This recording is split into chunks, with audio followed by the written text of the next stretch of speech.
हैदराबाद के मेडीपल्ली police station हदूद में वाक़े प्रताप संगाराम पुल के करीब मूसा नदी से एक नामालूम शख्स की नाश बरामद हुई। जुमे की सुबह मुकामी अफराद ने नाश को देखकर पुलिस को इत्तला दी। मुतवफ़ी की उम्र तकरीबन 35 से 40 साल के दरमियान बताई जा रही है। उसने नीले रंग की जीन्स पैंट और भूरे रंग की शर्ट पहन रखी थी। पुलिस के मुताबिक यह अभी वादे नहीं हो सका कि मज़कूरा शख्स ने खुदकुशी की या फिर मूसा नदी के तेज बहाव में बहकर यहाँ पहुँचा। पुलिस ने नाश को पोस्टमार्टम और शनाख्त के लिए मुर्दाखाना मुंतकिल कर दिया और मुख्तलिफ जावियों से तहक़ीक़ात जारी है।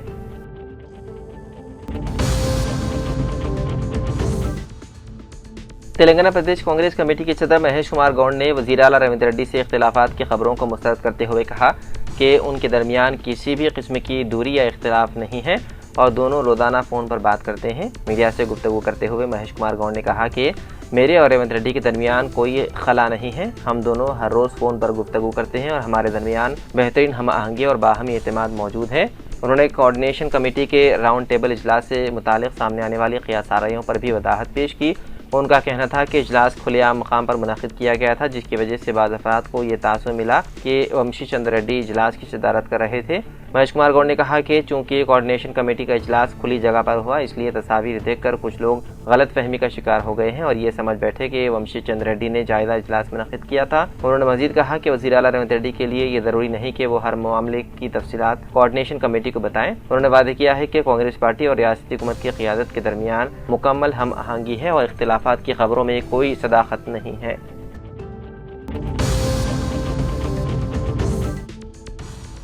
तेलंगाना बीजेपी की लीडर माधवीलता ने मदारिस में अंग्रेजी तालीम मुतारिफ कराने और वंदे मातरम और जनगण मन को लाजमी करार देने की वकालत की।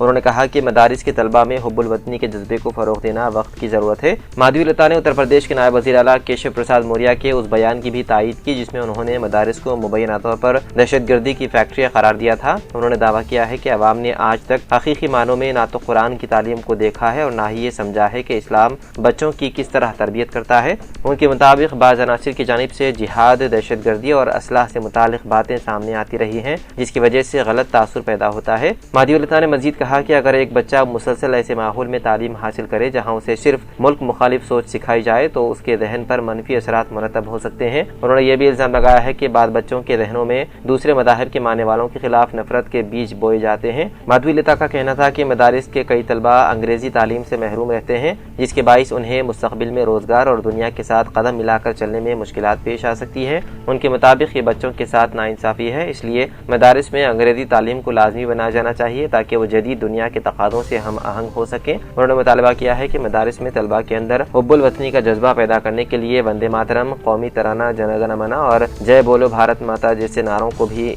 निसाब और रोज़मर्रा सरगर्मियों का हिस्सा बनाया जाए।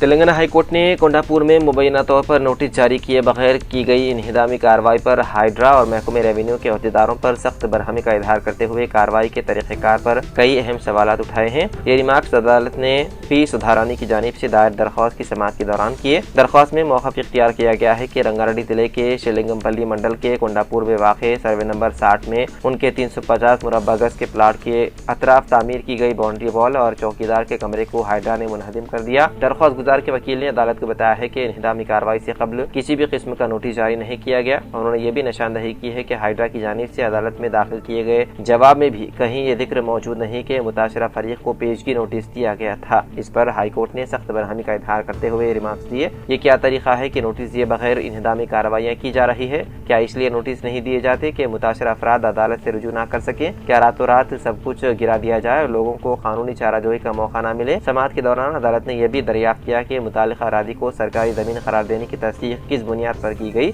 मौजूदा मंडल रेवेन्यू ऑफिसर ने अदालत को बताया कि उनसे पहले तैनात एमआरओ ने इस जमीन को सरकारी अरादी करार दिया था। इस पर हाईकोर्ट ने मुतालिका साबिक एमआरओ को तमाम असर रिकॉर्ड के साथ अदालत में हाजिर होने का हुक्म देते हुए मुकदमे की आइंदा समाअत 11 अगस्त तक मुलतवी कर दी।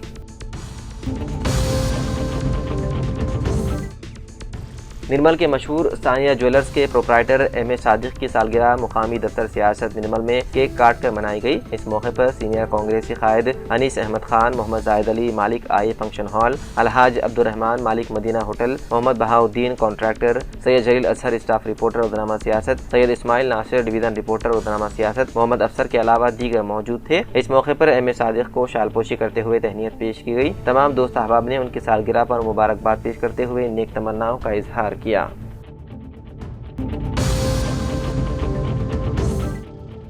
सईदाबाद पुलिस ने 4 अगस्त को सिंगरनी कॉलोनी में पेश आए मोहम्मद फसी अहमद आमिर के कत्ल के मुकदमे को हल करते हुए 21 साला ऑटो रिक्शा ड्राइवर को गिरफ्तार कर लिया। पुलिस के मुताबिक इब्तिदाई तहकीकात से पता चला है कि मुलजिम की मकतूल के साथ काफी अरसे से जाती रंजिश थी और दोनों के दरमियान अक्सर झगड़े होते रहते थे। पुलिस का कहना है कि वाक़े के रोज सुबह दोनों के दरमियान दोबारा झगड़ा हुआ, जिसके दौरान मुलजिम ने मुबैना तौर पर नारियल छिलने के कत्ते से मकतूल की गर्दन और सर पर वार किए, जिसके नतीजे में उसकी मौके पर ही मौत हो गई। पुलिस के मुताबिक वारदात के बाद मुलजिम ऑटो रिक्शा में फरार हो गया और सबूत मिटाने की गर्ज से कत्ल में इस्तेमाल होने वाला हथियार सरोनगर तालाब में फेंक दिया। माददा पुलिस ने मुलजिम के कब्जे से कपड़े, ऑटो रिक्शा और मोबाइल फोन जब्त कर लिया, जबकि डिजास्टर रिस्पांस फोर्स की मदद से सरोनगर तालाब से हथियार भी बरामद कर लिया गया। गिरफ्तार मुलजिम की शनाख्त 21 साला सुमन पेशे से ऑटो ड्राइवर साकिन सिंगरनी कॉलोनी सईदाबाद के तौर पर हुई है। सईदाबाद पुलिस के मुताबिक ये कार्रवाई चारमीनार जोन के आला पुलिस अफसरान की निगरानी में अंजाम दी गई।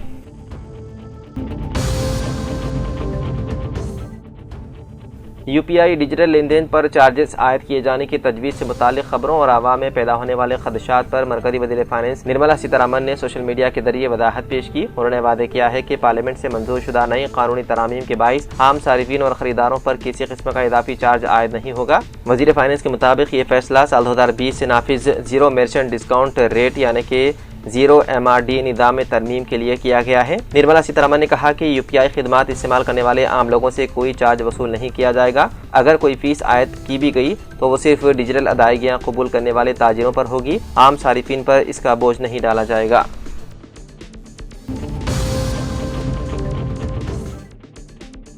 तेलंगाना के director of medical education doctor N Vani ने नीलोफर अस्पताल की एक मुलाजिमा को सरकारी अस्पताल की अद्वियात खानगी मेडिकल स्टोर्स को फरोख्त करने के इल्जाम में मुलाजिमा से बरतरफ कर दिया। एक रिपोर्ट में मुबैना बदनवानी सामने आने के बाद DME ने मामले की तहकीकात के लिए कमेटी तश्कील दी थी। कमेटी की रिपोर्ट की बुनियाद पर एस मंजूला को मरीजों की देखभाल की खिदमत से बरतरफ कर दिया गया। मीडिया से गुफ्तगू करते हुए डॉक्टर एन वानी ने कहा कि हुकूमत ने इस मामले को इंतहाई संजीदगी से लिया है। इंतजामी सतह पर कुछ कोताहियां पाई गई हैं और मुताल्लिक़ हुक्काम को अपनी जिम्मेदारियां संजीदगी से अदा करने की हिदायत दी गई। उन्होंने बताया है कि नीलोफर अस्पताल में इस नौयत के चंद अलग थलग वाक़यात पेश आए हैं। उनके मुताबिक मंजूला इस वक्त मफरूर है, जबकि अस्पताल के सुपरिटेंडेंट और रेजिडेंट मेडिकल ऑफिसर ने उसकी बरतरफी का हुक्म जारी कर दिया है। DME ने कहा कि ये भी मालूम किया जाएगा कि सरकारी अद्वियात किन खानगी मेडिकल स्टोर्स को फराहम की गई। इस सिलसिले में मंजूला के खिलाफ पुलिस में शिकायत दर्ज कराई जाएगी, जबकि ड्रग कंट्रोलर को भी इस वाक़े से आगाह किया जाएगा। डॉक्टर एन वानी ने मजीद बताया है कि अस्पताल में सफाई और सिक्योरिटी अमले के रजिस्टरों में भी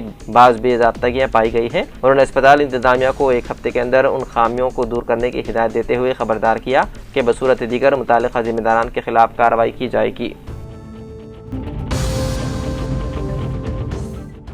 तेलंगाना हाई कोर्ट ने तौहीन अदालत के एक मुकदमे में रियासती महकमे खजाना के सेक्रेटरी संदीप सुल्तानिया के खिलाफ बेलेबल वारंट जारी करते हुए उनकी गिरफ्तारी का हुक्म दिया है। अदालत ने कहा कि साल 2024 में जारी किए गए अपने हुक्म के मुताबिक सिकंदराबाद कंटोनमेंट बोर्ड को 33.42 करोड़ रुपए जारी किए जाने थे, ताहम अदालती हिदायत पर अमल नहीं किया गया। मजीद बरआं अदालत की जानिब से जारी किए गए 2 नोटिस के बावजूद सेक्रेटरी संदीप सुल्तानिया ने कोई जवाब दाखिल नहीं किया। जस्टिस ने मामले को संजीदगी से लेते हुए हैदराबाद पुलिस कमिश्नर को हिदायत दी है कि संदीप सुल्तानिया जहां कहीं भी मौजूद हों उन्हें गिरफ्तार करके अदालत में पेश किया जाए। हाई कोर्ट ने अपने हुक्म में यह भी वादे किया है कि आइंदा अहकाम तक संदीप सुल्तानिया को मुकदमे के हर समात पर जाती तौर पर अदालत में हाजिर होना होगा। ये मामला अदालत के अहकाम पर अमल दरामद न करने से मुतालिक तौहीन अदालत के मुकदमे के तहत ज़ेर समात है, जिसकी आइंदा समात में मजीद कार्रवाई मुतवक्के है।